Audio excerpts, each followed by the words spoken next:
Hello friends, welcome back. अगर आप है बिहार में नियोजित शिक्षक और बनना चाहते हैं राज्यकर्मी, तो आप लोगों को एक परीक्षा से गुजरना होगा, जिस परीक्षा का नाम है सक्षमता परीक्षा। उसी के क्रम में मैं आप लोगों के लिए वर्ग 5 का पाठ 12 आकृतियाँ पाठ लेकर के आ चुका हूँ।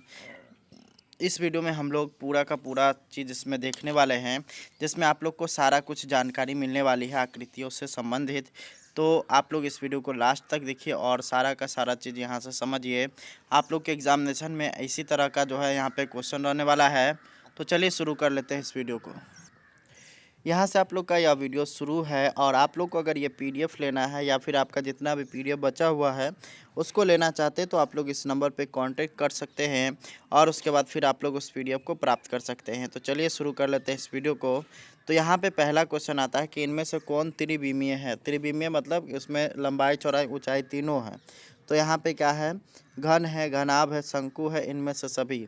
तो घन में लंबाई चौड़ाई ऊँचाई तीनों होता है, ये हो जाएगा आपका त्रिविमीय।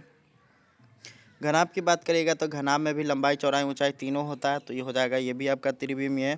शंकु में भी लंबाई चौड़ाई ऊंचाई तीनों होता है, तो इसलिए इसका शंकु भी हो जाएगा त्रिविमीय। तो ये हो जाएगा आपका ऑप्शन नंबर डी, यानी कि इनमें से सभी। आगे हम लोग देखेंगे तो यहाँ पर आता है कि घनाभ का आयतन क्या होता है। ऑप्शन नंबर ए है लंबाई गुने चौड़ाई गुने ऊंचाई। ऑप्शन बी है लंबाई गुने चौड़ाई। ऑप्शन सी है 2 प्लस लंबाई प्लस चौड़ाई और डी है इनमें से कोई नहीं। तो घनाभ का जो आयतन होता है वो होता है लंबाई गुने चौड़ाई गुने ऊंचाई। आगे अब हम लोग बढ़ते हैं तो यहाँ पर आता है कि उस घनाभ का आयतन क्या होगा जिसकी विमाएँ 2 सेंटीमीटर, 3 सेंटीमीटर और 4 सेंटीमीटर है। तो यहाँ पे क्या होता है, घनाभ का आयतन आपको पीछे बताया कि लंबाई गुने चौड़ाई गुने ऊंचाई, तो 2 तिया 6, 6 चौका 24, यानी कि ऑप्शन नंबर बी इसका बिल्कुल राइट हो जाएगा। अगला यहाँ पर आता है कि घन का आयतन क्या होगा जिसकी भुजा 4 सेंटीमीटर है। तो घन का जो आयतन का फॉर्मूला होता है वो होता है ए पे पावर 3, यानी कि भुजा पे पावर 3। तो यहाँ पे 4 दिया गया है, 4 पे पावर 3 कर लेंगे तो 4 गुने 4 गुने 4, यानी 4 चौका 16 चौका 64, यानी कि ऑप्शन नंबर सी बिल्कुल इसका सही आंसर हो जाएगा। अगला सवाल है कि उस माचिस की डिब्बी का आयतन निकाले जिसकी भुजा 3 सेंटीमीटर, 4 सेंटीमीटर और 1 सेंटीमीटर है। तो ये माचिस की डिब्बी जो होता है वो घनाभ के आकार का होता है और घनाभ का जो आयतन होता है वो होता है यहाँ पे जो इसका जो दिया गया है विमा, तीनों को गुना कर देते हैं, 3 चौका 12 और गुना 1, यानी कि ये भी हो जाएगा आपका 12, यानी कि ऑप्शन नंबर इसको अगर देखिएगा तो ऑप्शन नंबर सी में आपको बिल्कुल राइट आंसर मिलेगा। अगला सवाल यहाँ पर है कि बंद आकृति के घेरे की लंबाई को क्या कहते हैं। तो इसको कहा जाता है भाई परिमाप। आगे अब हम लोग चलेंगे तो यहाँ पर आप लोग का आता है कि परिमाप की इकाई क्या होती है। लंबाई, क्षेत्रफल दोनों, इनमें से कोई नहीं। तो अगर परिमाप की बात करिएगा तो परिमाप की जो लंबाई होती है उसका इकाई। आगे अब हम लोग बढ़ते हैं तो यहाँ पे आप लोगों के लिए बुक का ही यहाँ पे ये है फ़ोटो है, इसको हम लोग यहाँ पे भरते हैं। ये काफ़ी महत्वपूर्ण है आप लोग के एग्जामिनेशन में से, इसमें बहुत सारा क्वेश्चन रहने वाला है। पहला यहाँ पर है कि बंद आकृति में घेरे की लंबाई को क्या कहा जाता है। तो इसको कहा जाता है परिमाप। यहाँ पे आप लोग को भर लेना है परिमाप। अगला हम लोग देखेंगे तो अगला यहाँ पर है कि परिमाप की इकाई, उसके बाद खाली स्थान की होती है, तो यहाँ पे लंबाई की होती है। अगला है कि किसी आकृति के सभी किनारों का योगफल क्या कहलाता है। तो किसी आकृति का जब भी योगफल करेंगे तो वो क्या कहलाएगा, उसका परिमाप कहलाएगा। तो घेरे के अंदर के क्षेत्र को क्या कहा जाता है, घेरे के अंदर का जो क्षेत्र होता है उसको क्षेत्रफल कहा जाता है, यानी कि यहाँ पे आप लोग देख सकते हैं इसमें क्षेत्रफल भरा जाएगा। अगला है कि किसी आयताकार आकृति की लंबाई दुगुनी तथा चौड़ाई आधी करने पर उसका क्षेत्रफल क्या होगा। तो किसी आयताकार आकृति की लंबाई दुगुनी करेंगे और चौड़ाई आधी करेंगे तो उसका जो क्षेत्रफल हो जाएगा, यहाँ पे क्या बोला है कि आयताकार की लंबाई दुगुनी और चौड़ाई आधी करेंगे तो उसका जो क्षेत्रफल जो हो जाएगा वो यहाँ पर अपरिवर्तित स्थिर रह जाएगा। ठीक है। आगे अब हम लोग देखेंगे तो यहाँ पर आपका है अगला कि क्षेत्रफल की लंबाई, क्षेत्रफल की इकाई, उसके बाद है खाली स्थान होती है। तो क्षेत्रफल की जो इकाई होती है वो होता है वर्ग, यानी कि यहाँ पे आप लोग को वर्ग भर लेना है। अगला यहाँ पर आता है कि आयताकार क्षेत्र की लंबाई तथा चौड़ाई का डैश होता है। तो आयताकार क्षेत्रफल का जो लंबाई और चौड़ाई का यहाँ पे क्या होता है, गुणनफल होता है। अगला यहाँ पर है कि वर्ग के परिमाप में 4 से गुना करने पर वर्ग की भुजा प्राप्त हो जाएगी। भाग करने पर, वर्ग के परिमाप में 4 से भाग करने पर वर्ग की भुजा प्राप्त हो जाएगी। अगला है यहाँ पर कि कोई वस्तु जितना स्थान घेरती है उसका क्या कहलाता है। तो वो उसका क्या कहलाता है भाई, जितना स्थान को घेरेगी उसका आयतन कहलाएगा।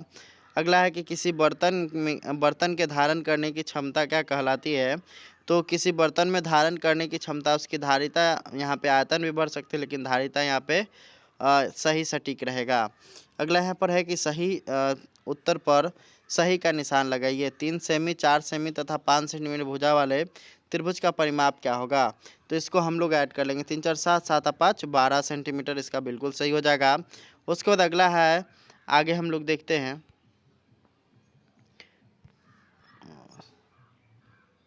अगला हम लोग देखते हैं, यहाँ पर आप लोग का है अगला क्वेश्चन कि आयताकार क्षेत्र का परिमाप की गणना के लिए लंबाई तथा चौड़ाई को जोड़ते हैं, कितना बार जोड़ा जाता है। भाई आयताकार तो 2 बार इसको जोड़ा जाता है, तब इसका परिमाप मिल जाता है।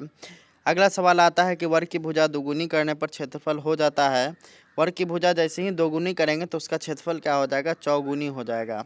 क्योंकि यहाँ पे स्क्वायर करिएगा ना, 2 का स्क्वायर, तो 2 का स्क्वायर 4 हो जाएगा, तो ये 4 गुनी हो जाएगा। अगला यहाँ पर है कि 20 मीटर लंबी और 15 मीटर चौड़े बाग का परिमाप क्या होगा। तो ये आयताकार हो गया, तो 2 × 20 + 15, यानी कि अगर इसको ऐड कर लीजिएगा तो 2 × 35, यानी कि ये हो जाएगा 70 मीटर, यानी कि आपका ऑप्शन नंबर ए बिल्कुल सही हो गया। अगला यहाँ पर आता है कि आयतन की गणना होती है। तो आयतन की जो गणना होती है वो होती है त्रिविमीय की। त्रिविमीय में ही आप लोग आयतन निकाल सकते हैं, द्विविमीय में नहीं निकलेगा, ना ही एक विमीय में निकलेगा। तो इसलिए इसका ऑप्शन नंबर सी बिल्कुल सही हो जाएगा। तो उम्मीद करते हैं कि वीडियो पसंद आया होगा। इसका पीडीएफ अगर आप लोग को लेना है या फिर आप लोग का पीछे जितना भी पीडीएफ छूटा हुआ है वो अगर आप लोग लेना चाहते हैं तो आप लोग डिस्क्रिप्शन बॉक्स को चेक करिए, वहाँ पे आप लोग को मेरा व्हाट्सअप नंबर मिलेगा। उस व्हाट्सअप नंबर पे आप लोग को जा करके मांगना है और वहाँ से आप लोग को मिल जाएगा। और इसके बदले आप लोग को 399 रुपये पेमेंट करना होगा। सारा का प्रक्रिया जो है आप लोग को यहाँ पे जो भी चीज़ें हैं सारा कुछ डिस्क्रिप्शन बॉक्स में लिखा हुआ है। मोबाइल नंबर अगर आप लोग जानना चाहते हैं तो यहाँ पे नोट कर लीजिए। ये मोबाइल नंबर है 97 094 72 735। इस नंबर पे आप लोग फ़ोन भी कर सकते हैं। अगर किसी भी तरह का कोई भी सक्षमता परीक्षा से रिलेटेड जानकारी लेनी है तो आप लोग यहाँ से इसको इस नंबर पे आप लोग बात करके इसको प्राप्त कर सकते हैं। तो उम्मीद करते हैं कि आपको वीडियो पसंद आया होगा। इस वीडियो को ज़्यादा से ज़्यादा शेयर करिए और साथ ही साथ सक्षमता परीक्षा से रिलेटेड अगर आप लोग को अन्य वीडियोज़ चाहिए तो भी आप कमेंट करके बताइए। सारा कुछ आप लोग को यहीं पे मिलेगा और इसी चैनल के माध्यम से आप लोग को लगातार तैयारी कराई जा रही है, वो भी क्लास वाइज चैप्टर वाइज यहाँ पे आपको वीडियोस प्रोवाइड कराया जा रहा है। तो यहाँ पे इसका जो है आप लोग को लाभ लेना चाहिए और सारा का सारा क्लासेज आप लोग को यूट्यूब पे कराया जाएगा। तो इस वीडियो में इतना ही, मिलेंगे नेक्स्ट वीडियो में। धन्यवाद, थैंक्स फॉर वॉचिंग।